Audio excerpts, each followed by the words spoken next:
Hi everyone, I'm Luke Hector and you're watching The Broken Meeple. This is a YouTube channel about board games where I give reviews, top 10s and my honest opinions, regardless of the consequences. Get on with it. So in this quick draw review, courtesy of Kiender, or at least for half of this, I'm looking at Maul Peak. Specifically, this is what I've been sent, but I decided to grab Skulk Hollow at the same time because this game is basically the same thing. They're both the same game, just with slight rules tweaks. The idea being that one player faces off against another player, one player controls this big guardian creature, giant spider, giant Goliath, giant golem or dragon or something, and the other player controls this tribe of little animals, foxes and bears, depending which one you pick. And the idea is that you play like a little skirmish battle game with a hand management card system where you play cards, choose one of the two actions on the card typically, and the animal player will move their little creatures, summon extra tribe members, but they'll basically jump onto the guardian itself and try and knock out its various limbs and parts so it can't do specific attacks. The guardian, on the other hand, is obviously trying to wipe out those creatures and do whatever devastation it can. In the Skulk Hollow version, you were just trying to take out the fox leader. It was a tribe of foxes.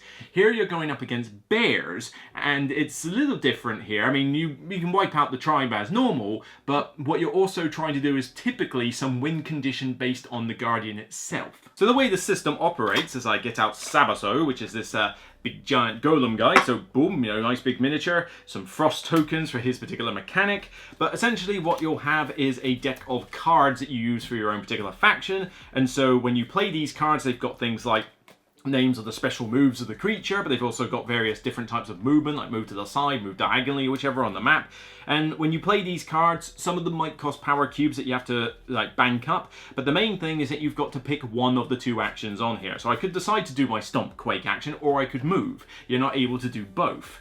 And the other side, like the animal side, have got similar cards with similar things, except what they tend to also do is they spend rage cubes in this particular version in order to summon more of the tribe. So you've got like a cleric, you've got a fighter, you've got an assassin, you've got the leader, and these various members of your tribes have different stats and have different bonus effects. On top of this, you've also got a spirit animal, which you can customize whichever one you want in the game, and if the spirit animal is next to you, it kind of fights along your side but gives you a bonus, another ability to spend rage on. And basically it's a case of this hand management system, because you're only going to have so many in your hand, you'll play so many of them in a round, and then you'll draw back up. So it's about efficient use of your cards and what options you have at the time. You may want to move to the side, to get out of the way, but then it's like, well, I don't have the card for that. But hang on, if I do this, I can jump onto the creature and start moving up. Well, that'd be cool. Is he going to knock me off, though? I don't know. It depends if you've got the card. Have you got the card? You've already played one so far. Now, one thing to stress with the components on the storage front, annoyingly, you cannot store everything in this box easily if you grab both and hope to put it in one box. The fact of the matter is that you get these really cool tuck boxes for each of the guardians and the tribe creatures, and these are brilliant because they hold all the components you need for that particular scenario in the tuck box. You just grab it out, all well and done. The problem is that if you try to arrange everything in this box and get all the boards in there and all the guardian maps, bear in mind each guardian is its own map.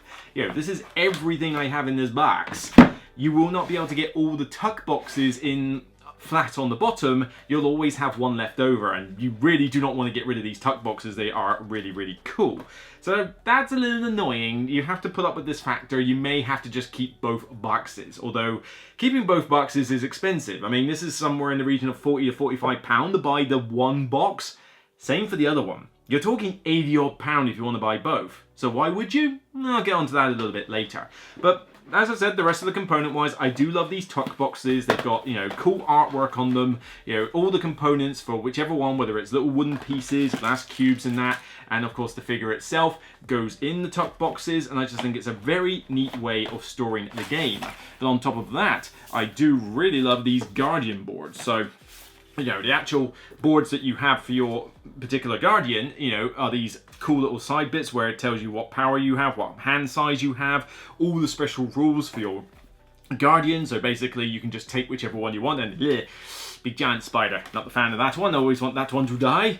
But you've got all the ones from the previous set. Skulk Hollow, same deal, same format. If you've played one, you're going to know the other. So aside from a few rules tweaks, you're basically getting more of the same. But the main thing, you've got the square boards, but I love how these Guardians look. I mean, the Guardian is basically its own map. So the Guardian player has this thing. So for example, you know, this guy, I forget what his name is, Scobbo or something. But is he on there? Does it say his name? Nope. Oh, whatever. He's a big dude who basically wants to grab the bears and stick him in his little frozen belly. But, you know, here you've got these two areas, like, you know, the little guys jump in on the legs, and then they, you know, if they knock out his kneecaps, he can't stomp and quake. You know, if they go a little bit further up, they can knock out the arms, so they can't get brushed off. Get up to the head, you can't use frost breath. You know, it's cool little thematic touches like this really do sell this game. It's wonderful. It does the theme really well. This idea of your little tribe going up against a big monster. I've not seen other games do this, where you actually leap onto the creature itself. That's just a cool concept, and it works brilliantly here. Now, rules complexity wise, it's not particularly difficult, but you are probably going to want to have to read this rulebook maybe just once or twice to get the hang of it, because there's obviously the unique rules for each Guardian, but there's a decent amount of text in here, and you know, you've got a couple of pages for the hero turn and obviously the Guardian turn, and some of the concepts aren't perhaps as intuitive as they could be, and you've got to obviously think, well, hang on, how does the health of my creatures work, and summoning, and sometimes the movement on the cards is a little bit weird because it's pictured on here, but when you look at the diagonal part, you're looking at the board from your perspective, and sometimes it can be a little bit confusing to marry the two together. So there's a few little trip ups like that, but generally the game is relatively straightforward. I would not call this a gateway game by any means, but I'd say this is a light game for 2 players, with some decent thinkiness thrown in and just a fun theme.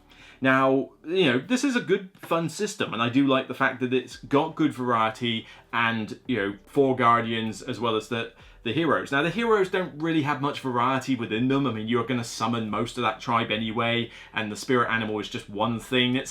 There's not as much variety and replay value in playing a hero tribe as there is in playing a completely different Guardian with completely different rules. I mean, you know, this guy is doing a lot more different stuff than, say, this guy who has twin dogs or the big giant spider, you know. So there's certainly a lot of difference in that front, and for that reason, I actually prefer to play the Guardian than I do the heroes. Not to say the heroes is boring or anything like that, but certainly, I think playing a big giant creature is more interesting than playing the little freedom fighters.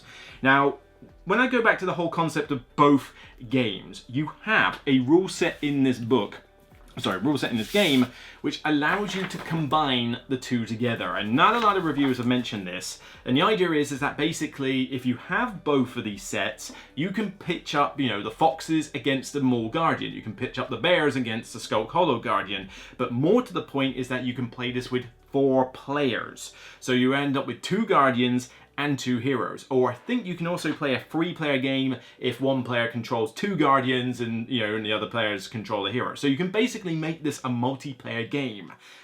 But for £80, £85, I don't know if it's worth it out of the, like, at the gate. You know, if you're thinking, oh, I'm interested in this game, I would grab one of these boxes first, play it with 2, see if you like it, and then if you really love the game, then consider getting the other one and doing the whole multiplayer thing.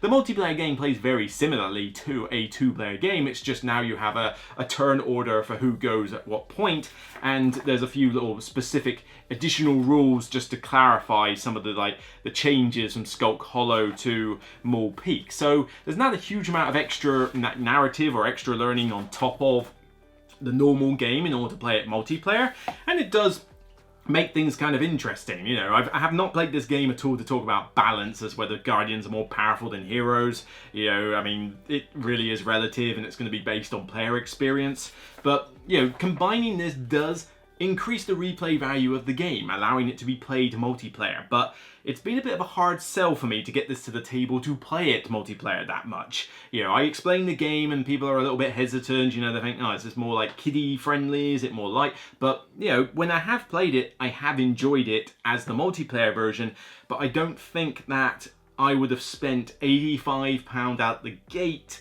to buy both sets just for the sake of playing it multiplayer. You know, it's quite a large investment for what is generally quite a light game. I mean, yes, you're going to have 8 Guardians and 2 hero tribes, but again, that's only 2 hero tribes, which is not a huge amount of variety from that end of the scale. It's more the Guardians themselves.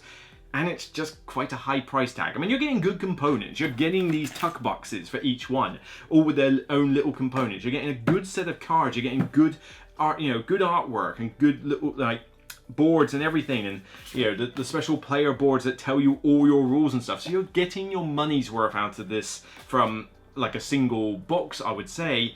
But adding another box just for the extra mode is not quite in the price tag where I would say that's value for money. But if you love the game, then by all means just grab the other set and then you've got more variety. I mean, it's going to be great, just bearing in mind you're not going to be able to store it in both boxes.